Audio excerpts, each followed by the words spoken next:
Alors Romain, alors tu nous expliques où va se dérouler le Bruzon Freeride. Exactement, avec plaisir. Donc on est au sommet de la Pazay ici en haut et on voit très bien les phases de la compétition qui sont juste derrière nous. Donc il y a le Ciblan qui est là-haut où on va faire la compétition 3 étoiles du Freeride World Qualifier qui se passe normalement sur la droite. Donc on verra les conditions également le jour J. On a aussi une deuxième phase qui est la pointe de Cézanne, qui est la petite montagne qui est sur la droite. Et puis là on va faire le Junior Tour qui est le 8 février, plus le Qualifier 2 étoiles qui se déroulera également sur Cézanne.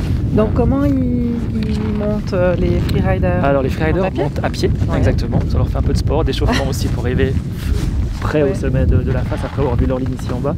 Donc Cézanne, ça se monte juste entre les deux. Et le Ciblan, on fait le tour depuis le Grand C sur l'arête et on va jusqu'au sommet. Comme tu montes normalement au Ciblan. D'accord, ok. Donc ça veut dire qu'il y a combien de compétitions? Tu as 2 compétitions? On a 2 compétitions différentes, ouais. On a Miss Concept à Bruzon pour avoir un petit peu plus de monde et puis plus de compétitions pour faire parler encore plus de Bruzon et de la région. Donc en fait, est d'amener aussi une compétition junior qui attire beaucoup de familles, beaucoup de parents et qui est en plein essor également.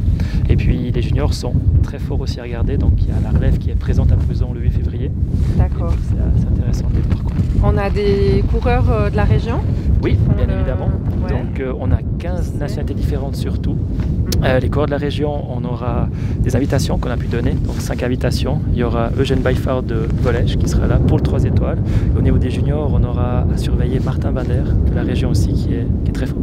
D'accord. Ça fait combien d'années maintenant que... Alors la Bruzon, ça fait la 10e année, en fait, 10e édition cette année en 2020. Ça a démarré en 2011, en fait sur une idée simple qu'on faisait quelques compétitions de freeride avec des copains. On s'est dit on pourrait amener ce concept aussi sur Bruzon où un terrain qui marche super bien.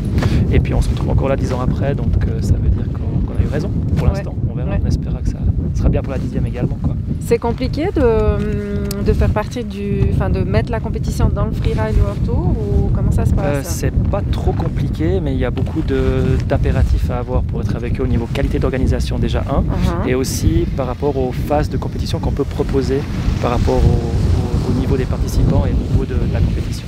Donc on a pu rentrer en fait en 3 étoiles, ce qui est le niveau quasi numéro 2 du qualifier, ce qui est déjà hyper bien pour nous. Et en plus mettre une compétition junior en plus à Bruzon, directement au niveau 2 étoiles, qui est déjà bien pour nous. Comment il va se dérouler le week-end? Alors on aura sur 2 week-ends en fait cette année les compétitions. Donc vu que c'était la 10e édition, on voulait aussi marquer le coup. Donc en rajoutant une compétition supplémentaire sur le week-end en plus. Donc on aura le 8 et 9 février. Donc le 9 février c'est un jour de réserve en cas de mauvais temps, le 8. Et on aura la compétition junior plus une compétition qualifier senior. Et le 15 février, donc le samedi 15, avec un jour de réserve le dimanche 16 en cas de mauvais temps, pour la compétition phare, on dira le 3 étoiles, qui donnera des points et des qualifications pour le Freeride World Tour pour certains riders l'année prochaine. D'accord. Qu'est-ce qui fait qu'il ne faut absolument pas louper cette compétition?